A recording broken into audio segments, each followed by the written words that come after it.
ہم اس قرآن کے ذریعے سے جو ہم نے تمہاری طرف بھیجا ہے تمہیں ایک نہایت اچھا قصہ سناتے ہیں، اور تم اس سے پہلے بے خبر تھے۔ جب یوسف نے اپنے والد سے کہا کہ ابا، میں نے خواب میں 11 ستاروں اور سورج اور چاند کو دیکھا ہے، دیکھتا کیا ہوں کہ وہ مجھے سجدہ کر رہی ہیں۔ انہوں نے کہا کہ بیٹا، اپنے خواب کا ذکر اپنے بھائیوں سے نہ کرنا، نہیں تو وہ تمہارے حق میں کوئی چال چلیں گے۔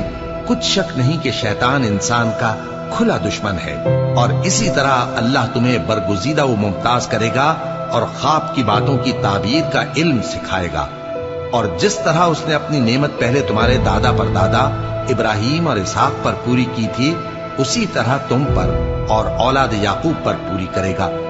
بے شک تمہارا پروردگار سب کچھ جاننے والا ہے، حکمت والا ہے۔ ہاں، یوسف اور ان کے بھائیوں کے قصے میں پوچھنے والوں کے لیے بہت سی نشانیاں ہیں۔ جب انہوں نے آپس میں تذکرہ کیا کہ یوسف اور اس کا بھائی ابا کو ہم سے زیادہ پیارے ہیں، حالانکہ ہم جماعت کی جماعت ہیں، کچھ شک نہیں کہ ابا کھلی غلطی پر ہیں۔ یوسف کو یا تو جان سے مار ڈالو یا کسی ملک میں پھینک آؤ، پھر ابا کی توجہ صرف تمہاری طرف ہو جائے گی، اور اس کے بعد تم نیک لوگوں میں ہو جاؤ گے۔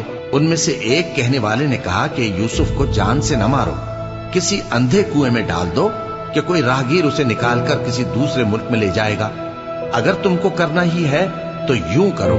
یہ مشورہ کر کے وہ اپنے والد سے کہنے لگے کہ ابا جان، کیا سبب ہے کہ آپ یوسف کے بارے میں ہمارا اعتبار نہیں کرتے، حالانکہ ہم اس کے خیر خواہ ہیں؟ کل اسے ہمارے ساتھ بھیج دیجئے کہ خوب میوے کھائے اور کھیلے کودے، ہم اس کے نگہبان ہیں۔ انہوں نے کہا کہ یہ امر مجھے غمناک کیے دیتا ہے کہ تم اسے لے جاؤ، یعنی وہ مجھ سے جدا ہو جائے، اور مجھے یہ بھی خوف ہے کہ تم کھیل میں اس سے غافل ہو جاؤ اور اسے بھیڑیا کھا جائے۔